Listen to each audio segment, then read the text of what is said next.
I liked that. I liked my experience with it. I had a good time. But like I am not I hate feeling forced into repeating content, which this game didn't do, but I could see if you felt like that, I could see you would be like, ugh, fuck, like I gotta go back and play it 4 more times before I understand what was going on. I don't need to understand. I like questions more than I like answers. So like, fuck it. Yeah, brain candy, right? Percolating. I like the supernatural stuff. I like the unanswered questions. You can see this in the way that I GM. I would way rather just be like, I don't know, here's a thing that happens in the game, and maybe there's an internal logic to it, but like, what do you think, right? I have had this same feeling about true endings and stuff over and over and over, like a million times. We talked about it in Persona. We talked about it in Persona 4. We talked about it in Undertale. Lots of games do this. And I just don't think, like, I don't know. It doesn't bother me when it happens in games, but what bothers me is when people feel beholden to it, right? Beholden to, like, I have to get all the endings. Or it bothers me when designers make a game that's shit unless you get the true ending. People tell me Undertale is about multiple endings, but I don't think that it is. You know what it is? You know what it fucking is? This is a personal revelatory thing for me. You know what it is? It's about determining a choice and fucking sticking to it. It's about hard decisions. And I learned this from role-playing games. I hate mushy decisions in role-playing games. I love it when it's like, make the hard choice. You watch me GM, I make people make hard choices all the time. I like playing games about hard choices. I like putting characters in a position to be like, pick one. There's no fucking going back. Do it or don't do it. A or B. No other choice. And when people make that decision, if you pick A, B is lost to you forever. Right? I want a game that has multiple endings, but you are never allowed to see other endings except the one that you choose. I want a game that when you get to the end, the game deletes itself and you are never allowed to play again at all. Like, that kind of shit is what I want. Because I want you to be able to make choices, and I want the choices to matter, but I don't want to have to go back and revise the game over and over until I feel like I've seen all the endings.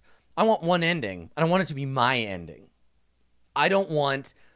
Everybody else, you can have your own ending. You can pick the characters you like. You can do with them as you choose, but that's your game. And I think what's interesting is that Nier is the opposite of that. Nier is linear. There's only one ending to Nier. They just pretend like the chapter breaks are endings. It uses the idea of endings, but they're not, right? Like, if you stop playing Nier after the first ending, that's like quitting Super Mario Brothers after World 2. The game just tries to trick you into thinking, and it uses linear time and nonlinear time and consequence to say different things about game design and about linearity in games. So there's only one Nier experience, right? Nier doesn't have multiple endings. There's no true ending to Nier. That's just how it is. It just fakes out a bunch of endings, as opposed to, like, here, I'm just gonna fucking, okay, let me show you. This is what I'm talking about. This is what I'm trying to say. Weep. So, okay, here's what Nier looks like. This is Nier Automata. Partway through, Nier says, game's over, game's over, game's over, game's over, game's over, game's over, but it's not. None of those things are true, right? Visual novels look kind of like this.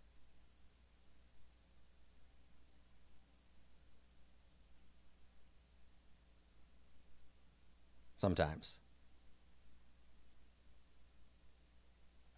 It's over. It's over. It's over. It's over. It's over. It's over. Right?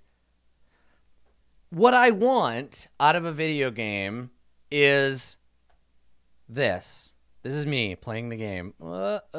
It's over. Forget all this other stuff. this was the game for me, right? Now, your experience of the game might instead be this one. But what I don't want is for this to be the only acceptable ending, right? This is the only ending that is real, which means fuck you, fuck you, fuck you. These endings don't count. That's what bothers me, right? I want a game that feels like whatever ending I get to is meaningful. Now, this is a personal preference because for some people, and this is what's great about games, for some people, a game looks like this. Let me just get... This is what a game looks like. Instead of a line, this is the game, right? And this is the true ending, completing the game, right? There's no... It doesn't matter how many times you have to do it. This is the did I 100% this shit? If so, I have completed the game. Otherwise, I've wasted my time. I don't really like games like this. In fact, there are games that I have started thinking I'm going to be able to play them the way that I want and ending up playing them or realizing they want me to play them like that. Big old bubble. So yeah, like... What I think gets even more interesting about it is when you look at a game. How do I draw Dark Souls, right? Like, go away, Razor. How do I draw Dark Souls? Dark Souls or games like it look like this, right? That's Dark Souls. This is the end of the game. This is where you kill the last boss. This is the beginning of the game where you start. Dark Souls has no ending except this ending, really. But what ends up happening when people play Dark Souls is they introduce their own endings at various points, non-mechanically, by bailing out. They fall off the game, right? The failure state, the ending, there are two endings. There's you beat the game or you quit, right? There's no narrative branching. It's a straight line from start to finish. And that's built into the theme, right? That's you go hollow, right? And that's you quitting. It's you bailing out. And it's perfectly built in. So, you know, it's a question of the types of games we prefer, right? Do we want the narrative to be beginning and end? I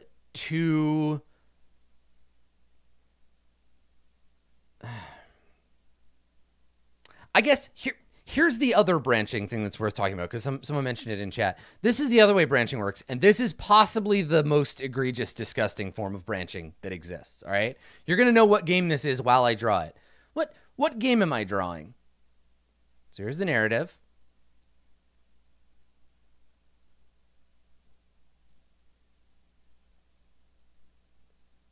Fuck this kind of game design. This is the worst way to end a game. The reason it's so bad is because nothing matters before here. Nothing. It may give you personal context for this, but none of this shit actually counts for anything. Because if you're making choices, this is what they look like.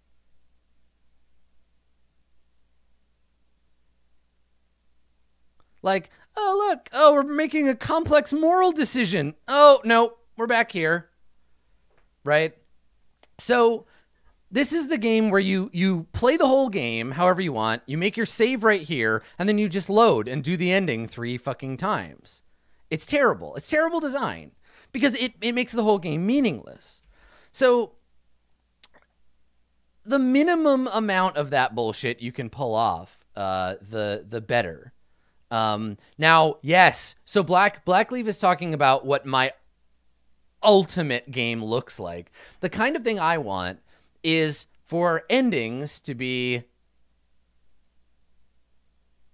multiplied, lots of endings, and I want every single decision, maybe we start here, but every decision we make branches us out towards potential different endings according to whatever we do, right?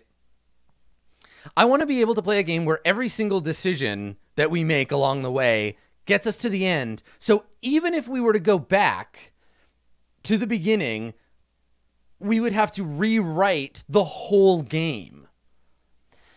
For this to feel effective, for replay to be possible, the area of the game over here needs to be as short as humanly possible. This needs to be like 1 hour, and then all this shit needs to be like 40 or whatever, the rest of the game. Yeah, super difficult to do, very, very hard to produce. Video game wise, near impossible to be as different as I want. And that's why I play role-playing games, because what a role-playing game looks like is this. What a role-playing game looks like is you start the campaign, you end the campaign, and it's one line, right? But there are the phantoms of a million other lines that diverge from it in various directions that you never took. Role-playing games are like a life that way. You only get one actual go at it. But the game, it's just this. It's this thing in the middle. That's all you get.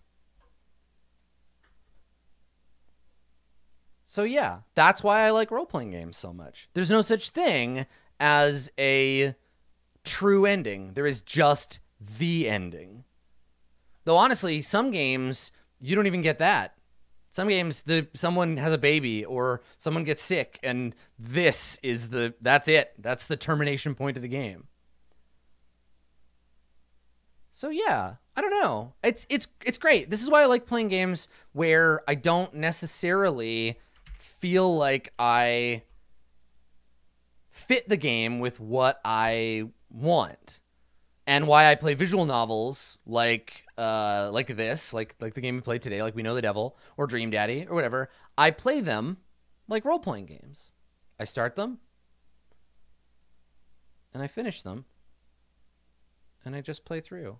And like, yeah, sure, I could have done this, or I could have done this, could have done this, but I'm not. I don't. I live in this red line. So that's kind of my jam. And that, using MSPaint, is my way of talking about games with multiple endings. Thank you for watching, everybody.